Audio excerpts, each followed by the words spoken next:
Unacademy. Let's crack it.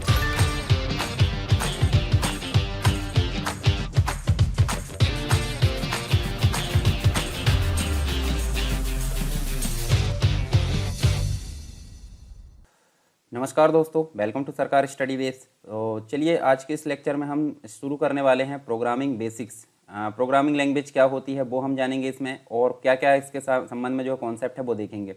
तो देखिए, हमारी जो सीरीज़ स्टार्ट होने वाली है वो सी लैंग्वेज, जो एक प्रोग्रामिंग लैंग्वेज है जिसे मदर लैंग्वेज बोला जाता है, ये हम शुरू करने वाले हैं। तो उसके पहले हम जो प्रोग्रामिंग के कुछ बेसिक्स है उनके बारे में जानेंगे। तो देखिए, ये लेक्चर आपको बहुत इंपॉर्टेंट है, मतलब आपके लिए काफ़ी इंपॉर्टेंट है। अगर आप सी लैंग्वेज को थोड़ा बहुत सीख चुके हो तो उसके लिए भी आपके लिए जो है काफ़ी लाभदायक सिद्ध होगा।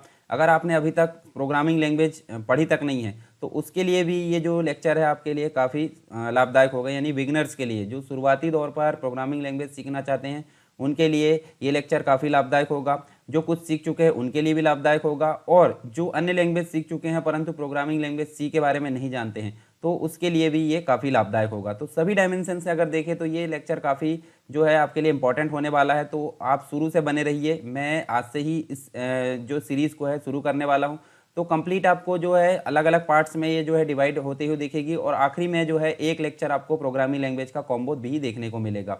तो इस प्रकार से हमारी सारी प्रोग्रामिंग लैंग्वेज, जो सी लैंग्वेज है जिसे हम बोलते हैं मदर लैंग्वेज, ठीक है, जो प्रोग्रामिंग लैंग्वेज है उसकी मदर लैंग्वेज इसको बोला जाता है, क्योंकि इसको सीखे बगैर आप कोई भी प्रोग्रामिंग लैंग्वेज को आसानी से नहीं सीख सकते। तो इसलिए आपको ध्यान से इस लेक्चर को देखना है। तो चलिए देखते हैं, हम इसको शुरू करते हैं। उसके पहले आप अगर टेलीग्राम चैनल और जो ग्रुप है चर्चा परिचर्चा डिस्कशन ग्रुप, उसको ज्वाइन नहीं किए हैं तो उनको भी आप ज्वाइन कर सकते हैं। इसके पहले आप प्लेलिस्ट में जाओगे, सरकार स्टडी वेब्स एजुकेशन जो यूट्यूब चैनल है जिसमें आप अभी वीडियो देख रहे हैं, तो उसमें भी आपको बहुत सारे यहाँ पे जो लेक्चर है कंप्यूटर से रिलेटेड, तो उनको भी आप जाकर देख सकते हैं। तो चलिए शुरू करते हैं। सबसे पहले हम क्या क्या चीज़ें पढ़ने वाले हैं। अनअकैडमी के फ्री प्लान को एक्टिवेट करने के लिए आप हमारा प्रोमो कोड यूज़ कर सकते हैं सरकार 10, और जब आप लॉगिन करेंगे उसके बाद ये ऑप्शन आएगा तो आप सरकार 10 प्रोमो कोड यूज़ करके इन फ्री प्लान्स को एक्टिवेट कर सकते हैं और अनअकैडमी से जो फ्री प्लान है उसको बेनिफिट ले सकते हैं। और फ्री प्लान का बेनिफिट क्या है ये मैं आपको बता देता हूँ।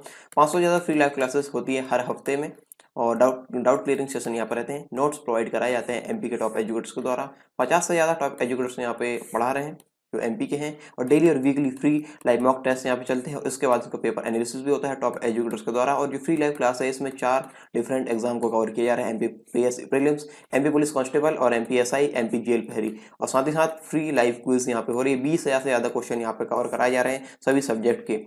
Daily T20 free test series यहाँ पे होती है, और इसमें 20 क्वेश्चन होते हैं, 20 मिनट में आपको आंसर इसको देना होता है। और मंडे टू सैटरडे ये चलती है 8 बजे डेली, और यहाँ पे पेपर एनालिसिस किया जाता है ये टेस्ट के बाद जो टॉप एजुकेटर्स उनके द्वारा। टॉप एजुकेटर्स आप देख सकते हैं, अब आप इन टॉप एजुकेटर्स पढ़ सकते हैं। और यहाँ पे मैं आपको बता दूँ लूसेंट सीरीज चल रही है जो कि एमपीपीएससी प्री का एग्जाम, आप इसमें इसकी तैयारी आप कर सकते हैं। और साथ ही साथ यहाँ पे एमपी डिस्ट्रिक्ट की सीरीज चल रही है, और 10 से लेकर 20 दिसंबर तक जेल पहरी रिवीजन क्लासेस यहाँ पे चल रही है अनअकैडमी, आप इसे ज्वाइन कर सकते हैं।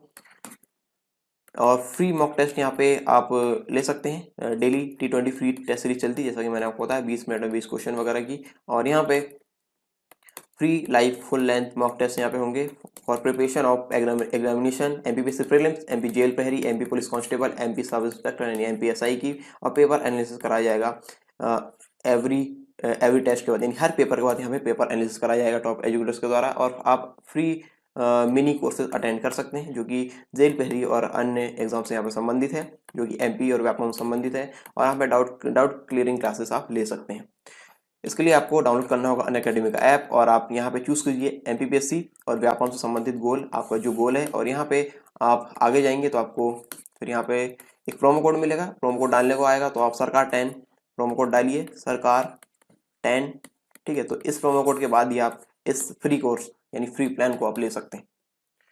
तो देर किस बात की, लेट्स क्रैक इट। तो कुछ मैं बेसिक कॉन्सेप्ट आपको क्लियर कर देता हूँ। देखिए, यहाँ आपको कुछ चीज़ें देखने को मिलती है, जैसे इंस्ट्रक्शंस है, प्रोग्राम है, प्रोग्रामिंग है, इसके अलावा प्रोग्रामर क्या होता है, एल्गोरिदम क्या होती है, फ्लो चार्ट क्या होता है, स्यूडो कोड हो क्या होता है। तो इन सभी के बारे में हम विस्तार से भी पढ़ेंगे, परंतु मैं शॉर्ट में आपको टर्म्स क्लियर कराते चलता हूँ। यहाँ पर सबसे पहले बात करते हैं इंस्ट्रक्शंस की। तो इंस्ट्रक्शंस का मतलब क्या होता है? इंस्ट्रक्शंस का मतलब होता है निर्देश, ठीक है। निर्देश का मतलब क्या होता है? जैसे मान लीजिए किसी को आप कुछ बोल रहे हो तो डायरेक्ट कर रहे हो, यानी डायरेक्शन दे रहे हो, तो क्या है वो? निर्देश है। उदाहरण के तौर पर अगर किसी व्यक्ति को आप बोलते हो कि भाई जैसे भी कोई स्टेप बताते हो, तो स्टेप बाय स्टेप कोई काम को, मतलब कोई टास्क है, टास्क को आप स्टेप बाय स्टेप फॉलो करवाते हो, तो समझ लीजिए प्रत्येक स्टेप वहाँ पे क्या कहलाएगी, प्रत्येक स्टेप वहाँ पे कहलाएगी इंस्ट्रक्शन। उसी प्रकार अगर हम बात करें कंप्यूटर की, तो कंप्यूटर को काम करने के लिए हमको उसको स्टेप्स बताना पड़ता है, यानी कि उसको निर्देश देना पड़ता है। तो विभिन्न प्रकार के जो निर्देश होते हैं, वो विभिन्न प्रकार के जो स्टेप्स होती है उनको कहते हैं हम निर्देश। और विभिन्न प्रकार के जो निर्देश आपस में अगर कलेक्ट कर दिया जाए तो वो क्या बन जाता है, वो बन जाता है प्रोग्राम। तो प्रोग्राम हम क्या बोलेंगे देखिए, प्रोग्राम हम किसको बोलेंगे, प्रोग्राम बोलेंगे हम विभिन्न प्रकार के इंस्ट्रक्शंस या इंस्ट्रक्शंस के ग्रुप जो कि एक सीक्वेंस में लिखे होते हैं। अब ऐसा नहीं होता है कि आपने इंस्ट्रक्शन किसी भी क्रम में दे दी हो, तो एक इंस्ट्रक्शंस का जो होता है क्रम होता है, और क्रम के साथ साथ में उनका क्या होता है, समूह होता है। तो हम बोल सकते हैं क्रम अनुसार कोई जो स्टेप्स है या जो इंस्ट्रक्शन बोले गए हैं उनका एक समूह होता है, उसको हम बोलते हैं प्रोग्राम। और प्रोग्राम जो लिखने की मेथड होती है, प्रोग्राम लिखने या प्रोग्राम बनाने की जो विधि होती है, उसको क्या बोला जाता है, उसको बोला जाता है प्रोग्रामिंग, जैसे कि आप ये देख सकते हो। अच्छा, प्रोग्रामिंग लिखने वाला जो व्यक्ति होता है वो कहलाता है प्रोग्रामर। अच्छा, प्रोग्रामिंग जो लैंग्वेज, यानी कि एक प्रकार से अगर देखें तो जिस भाषा का यूज़ करके प्रोग्राम को बनाया जाता है उसको बोला जाता है प्रोग्रामिंग लैंग्वेज, जिसके बारे में हम आगे विस्तार से बात करेंगे।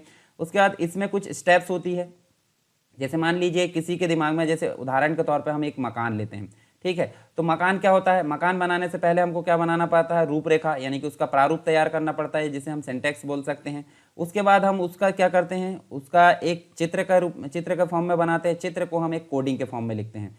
तो जैसे एक रूपरेखा तैयार करना, यानी कि वो एल्गोरिदम होती है, एक चित्र को तैयार करना यानी नक्शा तैयार करना क्या कहलाती है, फ्लो चार्ट कहलाता है। और तीसरी चीज़ होती है कोडिंग करना, यानी कि उसको निर्माण करना, जिसे हम सीडो कोड बोलते हैं।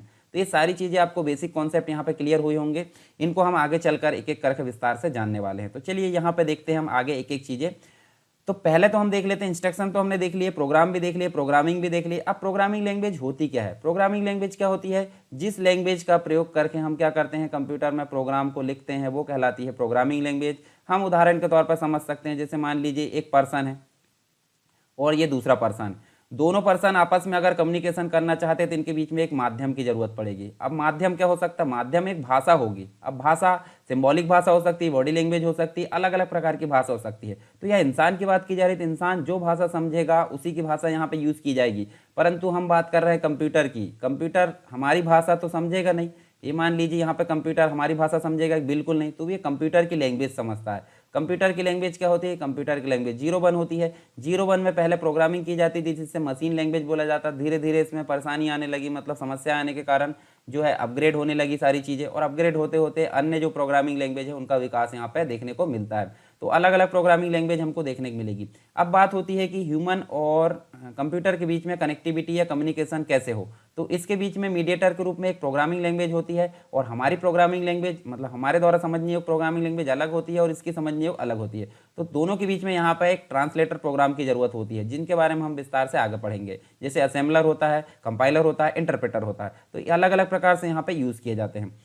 तो देखिए, प्रोग्रामिंग लैंग्वेज मैंने बताया, कंप्यूटर में प्रोग्राम लिखने में सहायता करने वाली जो भाषा है या लैंग्वेज है उसको हम प्रोग्रामिंग लैंग्वेज बोलते हैं। तो प्रोग्रामिंग लैंग्वेज दो प्रकार की होती है, एक तो होती है लो लेवल लैंग्वेज और एक होती है high level. Low level programming language कौन कौन सी होती है, एक तो मशीन लैंग्वेज होती है और एक असेंबली लैंग्वेज होती है। तो मशीन लैंग्वेज जैसे कि मैंने बताया 0-1 के फॉर्म में, यानी डिजिटल कोड में, या फिर उसको हम मशीन बाइनरी कोड बोलते हैं। बाइनरी लैंग्वेज में जो लिखी जाती है उसे मशीन लैंग्वेज बोलते हैं। अब होता क्या था, देखिए कंप्यूटर समझता है 0-1 को, ठीक है, और हम भी लिख दे रहे हैं उसमें 0-1 में कोडिंग, तो उसको समझाने में कोई दिक्कत होगी, बिल्कुल नहीं। जैसे मान लीजिए एक अंग्रेजी बोलने वाला व्यक्ति और हमको भी अंग्रेजी आती है, तो हमको बीच में कोई ट्रांसलेटर प्रोग्राम की जरूरत नहीं पड़ेगी।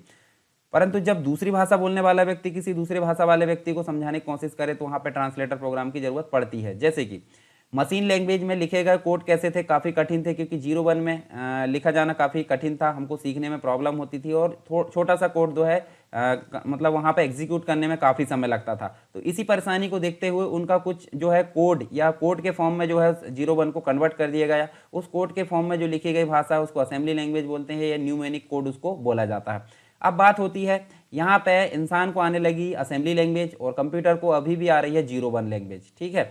तो अब इसको समझाने के लिए किसकी जरूरत पड़ेगी, इसको समझाने के लिए बीच में मीडिएटर प्रोग्राम यानी कि ट्रांसलेटर प्रोग्राम की जरूरत पड़ेगी, जिसे बोला जाता था असेंबलर। असेंबली लैंग्वेज को असेंबली लैंग्वेज को मशीन में कन्वर्ट करने वाला जो ट्रांसलेटर था वो कहलाता था असेंबलर। ठीक है, आगे चलेंगे, हम इसके बारे में बात करेंगे। अब इसमें भी काफ़ी कठिनाइयों का सामना करना पड़ा, क्योंकि कितने शॉर्ट कोड याद करेगा व्यक्ति, न्यूमोनिक कोड जो थे वो कितने याद करेगा, उसमें भी काफ़ी कन्फ्यूज़न होने लगा। तो उसी समस्या से निजात पाने के लिए प्रोग्रामर ने क्या करे, या वैज्ञानिकों ने क्या करे, एक ऐसी लैंग्वेज का विकास किए जो कि इंसान को समझ में आसानी से आए और बीच में ट्रांसलेटर प्रोग्राम यूज़ करने के पश्चात कंप्यूटर को भी हम आसानी से समझा सके। तो ऐसी प्रोग्रामिंग लैंग्वेज को यहाँ पे बोला गया हाई लेवल प्रोग्रामिंग लैंग्वेज, जिसके अंतर्गत हम देखें तो हमको बहुत सारी लैंग्वेज देखने को मिलती है, जैसे बेसिक्स है, C++ है, कोबोल है, फोटान है, इसके अलावा जावा है, VB.NET है, ASP मतलब जो C# है, बहुत सारी प्रोग्रामिंग लैंग्वेज जो कि काफ़ी मतलब सोर्स कोड लिखकर जो है हम उसमें अपनी इच्छा अनुसार काम करा सकते हैं। किस में लिखेगा ये सोर्स कोड? ये सोर्स कोड लिखेगा ह्यूमन रीडेबल में। ह्यूमन रीडेबल मतलब जो हम समझ सकते हैं, यानी इंसान के समझ नहीं होगा जो कोड है उसको बोला जाता था ह्यूमन रीडेबल कोड, और उसमें लिखेगा कोड वाली जो भाषा थी उसको बोला गया प्रोग्रामिंग लैंग्वेज। कौन सी? High level programming language. ठीक है, जिसके अंतर्गत हमने ये सारी लिस्ट यहाँ पे देखे हैं। चलिए आगे चलते हैं, हम आगे देखते हैं हम ट्रांसलेटर प्रोग्राम की। तो ट्रांसलेटर प्रोग्राम जैसे कि मैंने बताया, एक होती है असेंबली लैंग्वेज। ठीक है, आगे देखेंगे असेंबली लैंग्वेज क्या होती है, हमने देख ली अभी। असेंबली लैंग्वेज को 0-1 में जो कन्वर्ट करता है वो कहलाता है असेंबलर। अब हाई लेवल प्रोग्रामिंग लैंग्वेज की बात करें तो हाई लेवल प्रोग्रामिंग लैंग्वेज क्या थी? ह्यूमन के समझने योग्य जो कोड था, जैसे हम बात करें C है, C++ है और अन्य जो जावा प्रोग्राम है, उनमें लिखे गए कोड को 0-1 में कन्वर्ट करने का काम कौन करेगा? कंपाइलर करेगा। अब कंपाइलर क्या करता था? कंपाइलर जो करता था टोटल, यानी कि मान लीजिए आपने एक पेज में 20 इंस्ट्रक्शन लिखे, तो 20 को एक साथ वो किस में कन्वर्ट कर देगा? 0-1 में। क्या था ये? कंपाइलर। परंतु इंटरप्रेटर की विशेषता क्या थी? इंटरप्रेटर का मतलब होता है ये कंपाइलर तो कंपाइल तो करता ही था, साथ में उसको रन भी करने का काम करता था। अब कैसा करता था? जैसे मान लीजिए 20 इंस्ट्रक्शन आपके पास में है, तो वो एक एक करके यहाँ पे रन करता था। एक को यहाँ पे कंपाइल करा, यानी कि 0-1 में कन्वर्ट करा, और फिर उसी को रन करा। फिर उसके बाद क्या होता था? ऐसे धीरे धीरे करके वो 20 इंस्ट्रक्शंस को यहाँ पे कंपाइल करता था, 0-1 में कन्वर्ट करता था, फिर रन करता था। तो इसमें क्या था? समय ज़्यादा लगता था, परंतु समय ज़्यादा लगने के साथ शुद्धता ज़्यादा थी। शुद्धता ज़्यादा इसलिए थी, विश्वसनीयता क्यों? क्योंकि ये हर एक कोड को सेपरेटली यहाँ पे कंपाइल करता था और उसको रन करता था। तो इसमें एरर आने की संभावना कम थी, एरर ढूंढने में काफ़ी आसानी होती थी। परंतु उसी का अपेक्षा बात करें कंपाइलर की, तो कंपाइलर में टोटल एक साथ, यानी 20 इंस्ट्रक्शन एक साथ अगर 0-1 में कन्वर्ट कर दिए जाते हैं और धोखे से एरर आ जाती है, तो इसमें ढूंढने में काफ़ी परेशानी होती थी यूज़र को। तो ये दोनों आपस में जो है मतलब ये काम जल्दी जरूर करता है, परंतु एरर आने की संभावना या एरर आने पर ये क्या करता है? ये स्लो काम कर लेता है, मतलब इसमें काफ़ी परेशानी होती है। और इंटरप्रेटर क्या करता है? आज की डेट में वर्तमान में अगर बात करें तो हर लैंग्वेज में इंटरप्रेटर यूज़ होता है, जो कि हर एक को एक एक करके सेपरेटली कंपाइल करता है और उसको रन करता है। और क्या करता है यहाँ पे? मतलब ये जो है गलती ढूंढने में काफ़ी आसानी होती है यहाँ पे। चलिए आगे देखते हैं हम। हमने असेंबली लैंग्वेज के बारे में बात की थी, तो असेंबली लैंग्वेज क्या होती है? कुछ न्यूमेरिक कोड जो इस प्रकार लिखे होते हैं जो कंप्यूटर को समझ में नहीं आते हैं। कंप्यूटर को तो हमेशा समझ में आते हैं 0-1 0-1 0-1 या जो भी है इसी प्रकार। तो यहाँ देखिए ये मशीन कोड है और ये असेंबली लैंग्वेज। असेंबली लैंग्वेज के कोड को मशीन कोड में कन्वर्ट करने का काम जो ट्रांसलेटर प्रोग्राम करेगा वो असेंबलर कहलाता था। तो ये चीज़ हमने देख चुके हैं अभी। इसके बाद हमने देखे थे हाई लेवल लैंग्वेज। तो हाई लेवल लैंग्वेज में दो प्रकार के यहाँ ट्रांसलेटर प्रोग्राम यूज़ होते हैं। एक तो होता है कौन सा? कंपाइलर। ठीक है, ये देखिए कंपाइलर यूज़ होता है जो क्या करता है? सोर्स कोड, यानी कि जो हमारे द्वारा लिखी गई जो प्रोग्रामिंग है, जो सोर्स कोड है जो हमारे ह्यूमन रीडेबल में है, उसको क्या करता था? बाइनरी लैंग्वेज यानी 0-1 में कन्वर्ट करने का काम करता था। टोटल मतलब 20 इंस्ट्रक्शन लिखे हैं तो एक साथ जो एक प्रोग्राम है कंप्लीट रूप से कंपाइल कर देता था। पर यहाँ देखिए इंटरप्रेटर क्या करता था? इंटरप्रेटर 0-1 में कन्वर्ट तो करता था, परंतु उसको रन करने का काम भी करता था। और 20 इंस्ट्रक्शन है तो 20 बार उसको वो ऐसे इस प्रोसेस को फॉलो करता था। तो इसमें हमने दोनों चीज़ें देखे हैं, कंपाइलर भी और इंटरप्रेटर भी। चलिए आगे देखते हैं। अनअकैडमी के फ्री प्लान्स के बारे में आपको बता देता हूँ। फ्री प्लान्स में यहाँ पे 500 से ज़्यादा फ्री लाइव क्लासेस यहाँ पे मिल रही पर वीक, और यहाँ पे डाउट क्लियरिंग सेशन भी हो रहे हैं एमपी के टॉप एजुकेटर्स के द्वारा। 50 से ज़्यादा टॉप एजुकेटर्स यहाँ पे पढ़ा रहे हैं और आप इनसे पढ़ सकते हैं। डेली और weekly free live mock test होते हैं फ्री प्लान के अंतर्गत, जो कि पेपर एनालिसिस होता है इसमें टॉप एजुकेटर्स के द्वारा। और यहाँ पे free live classes 4 different exam को कवर करा रही है। MPPC prelims, MP police constable, MP SI और एमपी जेल पर, ये 4 एग्जाम्स है जिसको फोकस किया जा रहा है। फ्री लाइव क्विज यहाँ पे और 20,000 से ज़्यादा क्वेश्चन यहाँ पे कवर किया जा रहा है सभी सब्जेक्ट को मिलाकर। Daily T20 free test series होती है यहाँ पे, और 20 क्वेश्चन इसमें होते हैं, 20 मिनट में आपको इनका आंसर देना होता है, और इसका आगे फिर डिस्कशन होता है, यानी जो पेपर हुआ है उसका एनालिसिस यहाँ पे किया जाता है मंडे टू सैटरडे और डेली 8 बजे। ठीक है, ये टेस्ट सीरीज डेली 8 बजे चलती है, मंडे टू सैटरडे। इसके बाद ही मतलब 8:30 बजे से यहाँ पे ये पेपर एनालिसिस यहाँ पे किया जाता है टॉप एजुकेटर्स के द्वारा। और यदि आप फ्री प्लान के अलावा यदि आप सब्सक्रिप्शन प्लान लेना चाहते हैं तो इसमें कुछ और मतलब फैसिलिटीज यहाँ पे दी गई है। कंप्लीट सिलेबस बैचेस यहाँ पे चल रहे हैं, जो वीकली यहाँ पे मॉक टेस्ट यहाँ पे होंगे, और 4 बैचेस यहाँ पे विशेष प्रकार के। 10 मंथ का फाउंडेशन बैच है एमपीपीएससी प्रीलिम्स और मेंस के लिए, जो कि डेडिकेटेड है मध्य प्रदेश से संबंधित जो भी आंसर राइटिंग प्रैक्टिस होगी। ठीक है, एमपीपीएससी के संबंधित जो भी आंसर राइटिंग प्रैक्टिस उससे संबंधित यहाँ पे है, और लॉन्च हो रहा है हर वीक। दूसरा है 2 ईयर का फाउंडेशन बैच है एमपीपीएससी प्रीलिम्स और एमपीपीएससी मेंस के लिए, जो कि डिजाइन किए गए अंडर ग्रेजुएट एस्पिरेंट्स के लिए, जो कि फोर्टनाइटली यहाँ पे लॉन्च हो रहा है। 120 दिन का टारगेट बैच है यहाँ पे, और ये एमपीपीएससी प्रीलिम्स के लिए डेडिकेटेड है, और ये हर महीने यहाँ पे लॉन्च हो रहा है। चौथा है यहाँ पे 3 मंथ का बैच है, जो कि अदर एमपी एग्जाम जैसे MP forest service, MP police constable, MP sub inspector यानी एमपीएसआई, एमपी लेबर इंस्पेक्टर, और बहुत कुछ यहाँ पे होने वाला है, और लॉन्च हो रहा है हर महीने। ठीक है, हर महीने इस प्रकार से ये 3 महीने के बैच यहाँ पे लॉन्च हो रहे हैं। और इसके अलावा और देखिए 50 से ज़्यादा टॉप एजुकेटर्स यहाँ पे पढ़ा रहे हैं, डेली लाइव क्लासेस यहाँ पे ले रहे हैं। 25 से ज़्यादा लाइव क्लासेस हर महीने हो रही है, और इसमें सभी सब्जेक्ट कवर किए जा रहे हैं, और सभी एग्जाम्स की तैयारी यहाँ पे कराई जा रही है। जैसे एमपी के एग्जाम्स है, जो भी एग्जाम है वहाँ पे कराए जा रहे हैं सारे। ठीक है, डेडिकेटेड है, डाउट क्लियरिंग सेशन यहाँ पे होने वाले हैं डेली यहाँ पे। ठीक है, और महीने में मैंने आपको संख्या बता दी हूँ। बाइलिंगुअल होने वाले हैं, इंग्लिश और हिंदी दोनों भाषा में है। क्लासेस और नोट्स प्रोवाइड कराएंगे यहाँ पे टॉप एजुकेटर जो कि एमपी के हैं, और 20 से ज़्यादा एमसीक्यू यहाँ पे डेली प्रैक्टिस में हो रहे हैं कवर सभी सब्जेक्ट्स के। कुछ बैचेस के बारे में आपको बता दूं। लक्ष्य एमपीपीएससी 2022 का बैच यहाँ पे 2 साल का है, फाउंडेशन कोर्स है प्रीलिम्स और मेंस के लिए, जो कि इसमें आंसर राइटिंग भी कराई जाएगी, जो कि हिंदी माध्यम के लिए है, और ये शुरू हो रहा है 11 दिसंबर 2020 से। और एक बैच और फाउंडेशन बैच है एमपीपीएससी प्रीलिम्स और मेंस के लिए आंसर राइटिंग प्रैक्टिस के लिए, जो कि 10 महीने का कंप्लीट बैच कोर्स है, जो कि शुरू हो रहा है 23 दिसंबर 2020 से। इसके अलावा मैं आपको बता दूं कैसे आप सब्सक्रिप्शन ले सकते हैं। आपको अनअकैडमी का ऐप डाउनलोड करना होगा, और यहाँ पे इस प्रकार से इंटरफेस आपको मिलेगा। फिर आपको ये 3 डॉट सेक्शन में आपको यहाँ पे जाना होगा, प्लस वाले कॉर्नर में। प्लस कॉर्नर में जाके आपको ये इस प्रकार का इंटरफेस दिखेगा गेट सब्सक्रिप्शन में। गेट सब्सक्रिप्शन में लेके आप अपने अनुसार सब्सक्रिप्शन ले सकते हैं। 1 महीने, 3 महीने, 6 महीने, 12 महीने, 24 महीने, अपने अनुसार जो भी है आप ये सब्सक्रिप्शन यहाँ पे ले सकते हैं। और याद रहे, जो प्रोमो कोड यूज़ करना है वो है सरकार 10। ठीक है, सरकार 10, इससे आपको डिस्काउंट मिल जाएगा।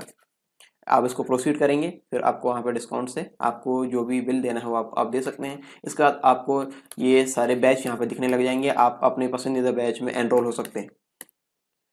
और डेडिकेटेड डाउट सेशन भी यहाँ पे हो रहे हैं, और वीकली टेस्ट यहाँ पे कराए जा रहे हैं। इनको भी आप ज्वाइन कर सकते हैं। तो देर किस बात की, download Unacademy app now to crack MPPSC and Vyapam exam, let's crack it. हम देख लेते हैं और कुछ विस्तार से। जैसे मैंने बताया था, प्रोग्राम जो होता है निर्देशों का समूह होता है। ठीक है, बहुत सारे निर्देश आपस में अगर मिलकर कोई विशेष काम को कर रहा है तो वो क्या कहलाता है, प्रोग्राम। अगर किसी विशेष काम को नहीं कर रहा है तो समझ लीजिए प्रोग्राम नहीं है। और निर्देश हमेशा क्रम अनुसार ही लिखा होना चाहिए, तभी किसी विशेष काम को किया जा सकता है। अगर आपने उल्टे सीधे क्रम में उसको निर्देश दिए तो प्रोग्राम गलत होगा। जैसे उदाहरण के तौर पर मैं यहाँ बताता हूँ, एक रोबोट है, रोबोट को आप इंस्ट्रक्शन दीजिए। जैसे मान लीजिए चाय बनाने का उदाहरण, चाय बनाने के उदाहरण में आप सबसे पहले बोल दीजिए गैस को चालू करे, फिर उसके बाद देखिए लाइटर बाद में उठाए, उसके बाद आप देखिए जो पतीला है वो बाद में रखे, तो उल्टा सीधा ऐसे काम हो जाएगा। तो ऐसे क्रम अनुसार उसको निर्देश देना पड़ेगा। तो इसलिए क्रमशः निर्देश होना चाहिए और निर्देशों का समूह होना चाहिए, तभी वो प्रोग्राम कहलाएगा, नहीं तो नहीं कहलाएगा। जो कंप्यूटर द्वारा किसी विशेष कार्य को करने के लिए क्रियान्वित होता है, प्रोग्रामिंग लैंग्वेज का प्रयोग करके इसे बनाया जाता है। और जो व्यक्ति प्रोग्राम बनाता है उसे प्रोग्रामर कहते हैं, और प्रोग्राम बनाने की जो कार्य है उसको प्रोग्रामिंग कहते हैं। ये सारी चीज़ हम अभी देख चुके हैं। उसके बाद प्रोग्राम क्या होता है, प्रोग्राम मैंने बताया निर्देशों का समूह होता है, निर्देशों का संकलन होता है जो किसी आवश्यक कार्य के लिए निर्देश देता है। और इस प्रकार प्रोग्राम बनाने के लिए जो सूचनाएं है वो उसको कोड करने की कला है, हम देख सकते हैं, और इस कला को प्रोग्रामिंग कहते हैं। और ऐसा ये देखिए, प्रोग्राम जो है प्रोग्रामर मतलब जो व्यक्ति प्रोग्राम लिखता है वो प्रोग्रामर कहलाता है। ये सारी चीज़ हम देख चुके हैं। और यहाँ पे देखिए एल्गोरिदम का यहाँ पे प्रयोग किया जाता है, फिर डेटा स्ट्रक्चर और प्रोग्राम, ये सारी चीज़ हमको यहाँ पे देखने को मिलती है। प्रोग्राम बनाने के लिए हम Java, C plus plus, Python, PHP, Perl, Ruby और ये अलग अलग प्रकार के जो प्रोग्रामिंग लैंग्वेज है उनका प्रयोग कर सकते हैं। इसके साथ ही हम देखिए बहुत सारी चीज़ आपको देखने को मिलती है, आप पढ़ सकते हैं यहाँ पे, जो मैंने सारी चीज़ समझा दिया हूँ। यहाँ पे आप देखेंगे तो आपको सारी चीज़ें पता चल जाएगी। जैसे ग्राहक की आवश्यकता अनुसार प्रोग्रामर एक प्रोग्राम को डिज़ाइन कर सकता है, समस्याओं को सॉल्व कर सकता है, और जो प्रोग्रामर प्रोग्रामिंग करता है वो अलग अलग प्रकार के प्रोग्रामर कहलाते हैं। जैसे देखिए सी प्रोग्रामर है, C++ प्रोग्रामर है, जावा प्रोग्रामर है, पाइथन प्रोग्रामर है, PHP प्रोग्रामर है, पर्ल प्रोग्रामर है, रूबी प्रोग्रामर। तो ये अलग अलग प्रोग्रामिंग लैंग्वेज में प्रोग्राम करने वाले जो व्यक्ति है वो अलग अलग नाम से यहाँ पे जाने जा सकते हैं। ये चीज़ आप देख सकते हैं। उसके बाद देखिए जो डिज़ाइन किया गया जो प्रोग्राम है, थोड़े से परिवर्तन के साथ ही कुछ संबंधित समस्या को सुलझाने के लिए प्रयोग किया जा सकता है। परिवर्तन प्रकृति का नियम है, तो इस प्रकार डिज़ाइन किया जाता है कि भविष्य में भी इसको परिवर्तित किया जा सके। जैसे जैसे जो है समय गुजरता, नई नई मांगे हमारी पैदा होने लगती, तो उसके अनुसार यहाँ पे ये चेंज भी होना चाहिए। ठीक है, सामने मतलब परिवर्तित भी होना चाहिए। वर्तमान समाधान एक प्रोग्राम लाइब्रेरी का निर्माण करते हैं, और एक लाइब्रेरी कंप्यूटर प्रोग्राम का संग्रहण होती है। लाइब्रेरी में मौजूद प्रत्येक प्रोग्राम किसी न किसी विशेष समस्या का समाधान हेतु बना होता है। जैसे टर्बो सी एक तरीके की लाइब्रेरी है, जिसके थ्रू हम जो है यहाँ पे क्या करेंगे, प्रोग्रामिंग करना सीखेंगे सी लैंग्वेज में। ठीक है, अब देखिए importance of program development. Program development के जो है क्या हो मतलब लाभ क्या होना चाहिए। तो देखिए सबसे पहले लाभ इसलिए होता है क्योंकि प्रोग्राम पढ़ने और समझने में सरल होना चाहिए। ज़्यादा तकनीकी और कठिन भाषा का प्रयोग करके प्रोग्राम नहीं बनाना चाहिए, तो काफ़ी इंपॉर्टेंट होता है। उसके बाद किसी भी प्रोग्राम के विकास में वेरिएबल यानी कि जो आइडेंटिफायर्स होते हैं, वेरिएबल्स होते हैं, उनका प्रयोग करके किसी भी डाटा को संग्रहित किया जा सकता है या कर सकते हैं। प्रोग्राम का निर्माण इस तरीके से होना चाहिए कि उसको चलाना और रखरखाव करना काफ़ी आसान हो, और प्रोग्राम यूज़र के उद्देश्यों को पूरा करने वाला होना चाहिए। तो ये सारी चीज़ें यहाँ पे जो है इसके इंपॉर्टेंस के रूप में शामिल की जाती है। फिर मैं कुछ और चीज़ें बताता हूँ आपको, जैसे फीचर्स है। फीचर्स क्या क्या होने चाहिए, जैसे एक्यूरेट मतलब जो है जो प्रोग्राम है वो एक निश्चित समस्या को सॉल्व करने वाला होना चाहिए। एक्यूरेट होना चाहिए मतलब एक विशेष कार्य के लिए यहाँ पे बनाया जाना चाहिए। एफिशिएंट होना चाहिए, मेंटेनेबल होना चाहिए, बाद में अगर चेंजेस हो तो वो मेंटेनेंस करने योग्य होना चाहिए। एक कंप्यूटर से दूसरे कंप्यूटर पर आसानी से रन करने वाला होना चाहिए। रीडेबल होना चाहिए आसानी से, भरोसेमंद, रीयूज मतलब जो है रिलायबल होना चाहिए। रोब्यूस्ट अचानक आने वाली समस्या को सॉल्व करने वाला होना चाहिए। उपयोगी होना चाहिए। डॉक्यूमेंटेशन होना चाहिए ताकि किसी अन्य व्यक्ति के द्वारा पढ़कर उसमें चेंजेस किया जा सके। और इंडेंटेशन होना चाहिए ताकि आसानी से उसको पहचाना जा सके। तो कुछ फीचर्स है इसके, ज़्यादा आपको विस्तार से नहीं जाना है, इसलिए मैं भी ज़्यादा यहाँ से समझा नहीं हूँ। हमारा मेन फोकस है प्रोग्रामिंग को सीखना। ठीक है, तो ये आप फीचर्स को पढ़ सकते हैं। इसके अलावा स्टेप्स मैं बता देता हूँ। स्टेप्स काफ़ी इंपॉर्टेंट है प्रोग्राम डेवलपमेंट की। सबसे पहले देखिए मैं आपको बताता हूँ, जैसे एक पर्सन है, इसकी एक कंपनी है, ये व्यक्ति गया किसी अन्य पर्सन के पास जो कि एक प्रोग्रामर है। ठीक है, इस प्रोग्रामर के पास गया क्या लेकर, समस्या लेकर। ठीक है, समस्या लेकर गया तो ये व्यक्ति क्या करेगा, इस समस्या को समझने का प्रयास करेगा। सबसे पहली बात तो इसके पास एक समस्या आई है कि ये अपनी कंपनी के लिए एक ऐसा प्रोग्राम बनाना चाहता है जो आसानी से इसका काम कर सके। तो ये व्यक्ति समस्या लेकर किसके पास गया, ये व्यक्ति के पास गया। अब इस व्यक्ति के द्वारा समस्या को क्या किया गया, समझा गया। उसके बाद उस पर एनालिसिस किया गया। अब उस समस्या को समझने के बाद, एनालिसिस करने के बाद जो उसके द्वारा काम किया जाएगा वो आउटपुट क्या आना चाहिए, मतलब इसकी जो कंपनी है, कंपनी में जो काम किया जा रहा है उसका आउटपुट क्या निकलना चाहिए। तो आउटपुट को आइडेंटिफाई करेगा, फिर उसके बाद उसको डिज़ाइन करना चालू करेगा, फिर उसके बाद चेक करेगा सही है गलत है जो बनाया गया है। फिर चेक करने के बाद टेस्टिंग होगी, टेस्टिंग के बाद उसको क्या करेगा, ये व्यक्ति ले जाकर इसके पास इंप्लीमेंट करेगा, यानी कि स्थापित करेगा। स्थापित करने के बाद भी एरर आती है तो एरर को बोला जाता है बग, और उस बग को समाप्त करने के लिए डीबग किया जाता है। डीबग करने की प्रोसेस डीबगिंग कहलाती है। साथ में जो प्रोग्राम उसके द्वारा बनाएगा उसको डॉक्यूमेंटेशन भी तैयार करेगा। भविष्य में अगर किसी प्रकार की क्या हो, चेंजेस हो या फिर उसमें कोई परिवर्तन चाहते हो तो उसको मेंटेन करने योग्य भी होना चाहिए। तो ये सारी स्टेप्स है, क्या कहलाती है, स्टेप्स ऑफ प्रोग्राम डेवलपमेंट। तो यही देख लीजिए आप, देखिए प्रोग्राम को डिफाइन करना यानी प्रॉब्लम को डिफाइन करना या प्रोग्राम को डिफाइन करना। सबसे पहले जो यूज़र है, मतलब जो कंपनी का जो मेन व्यक्ति है वो इसके पास आया समस्या लेकर, तो उसको डिफाइन करना किसका काम है,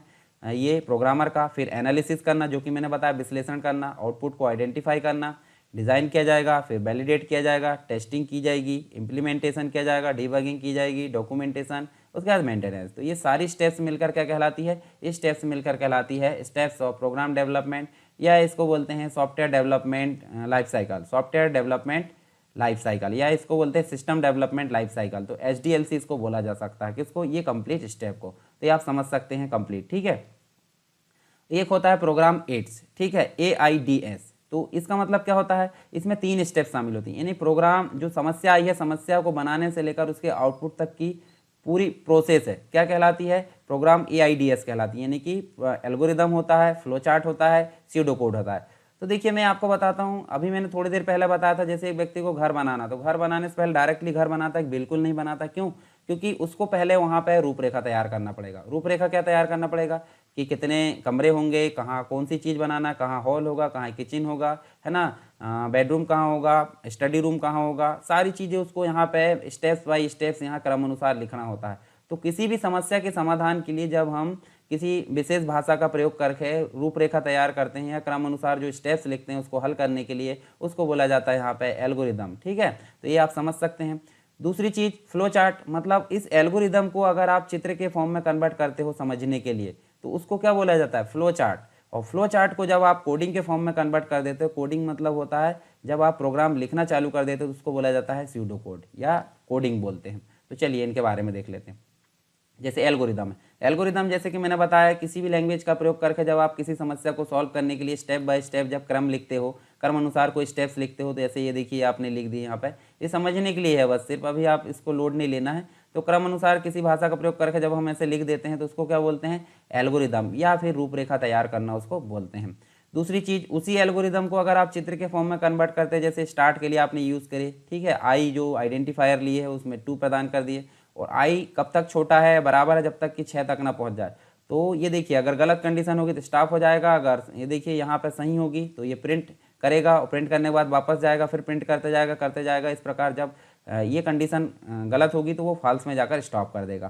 तो ये क्या आसानी से हम समझ सकते हैं, यानी किसी समस्या को समझने के लिए जब हम चित्र का उपयोग करते हैं, चित्र के अनुसार उसको दर्शाते हैं, उसको बोला जाता है यहाँ पे फ्लो चार्ट। इसके बाद स्यूडो कोड मैंने बताया, स्यूडो कोड क्या होता है?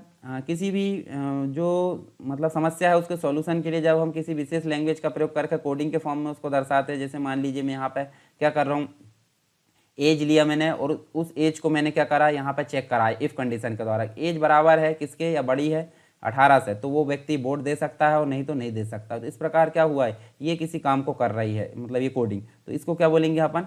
स्यूडो कोड बोलेंगे। तो ये सारी चीज़ हमने यहाँ पे देखे हैं। आई होप सारी चीज़ें आपको क्लियर हुई होगी। मैं एक बार फिर से आपको यहाँ पे रिव्यू करा देता हूँ मैंने क्या क्या चीज़ें आपको यहाँ पे बताया हूँ, ताकि आपके दिमाग में एक पिक्चर क्रिएट हो। हम पढ़ रहे हैं सी लैंग्वेज, और सी लैंग्वेज की बेसिक हमने यहाँ पे देख ली है, मतलब प्रोग्रामिंग के बारे में हमको बेसिक समझना जरूरी है। अब हम सी लैंग्वेज के बारे में आगे धीरे धीरे यहाँ पे क्रम अनुसार सारी चीज़ें पढ़ते जाएंगे। मतलब सी लैंग्वेज क्या है, सी लैंग्वेज कब बनी थी, ठीक है, किसने बनाया है, क्या क्या काम करती है, उसके फीचर्स क्या है, किस सॉफ्टवेयर के अंतर्गत उसको मतलब उसमें वर्क किया जाता है, आईडी क्या होती है, वेरिएबल्स क्या होते हैं, आइडेंटिफायर्स, कांस्टेंट वगैरह, ऑपरेटर्स क्या होते हैं, स्टेटमेंट क्या होती है, लूप क्या होता है, फॉर लूप वगैरह, सारी चीज़ें हम विस्तार से यहाँ पर जानेंगे कंप्लीट रूप से सी लैंग्वेज के अंतर्गत। तो आपको बिल्कुल भी चिंता करने की ज़रूरत नहीं है, आप बने रहिए। अगर आप प्रोग्रामिंग में नए हो, अगर आप प्रोग्रामिंग सीखने में इंटरेस्ट रखते हो, तो आपको सारी चीज़ें आगे धीरे धीरे सीखने को मिलेगी प्रतिदिन, ठीक है।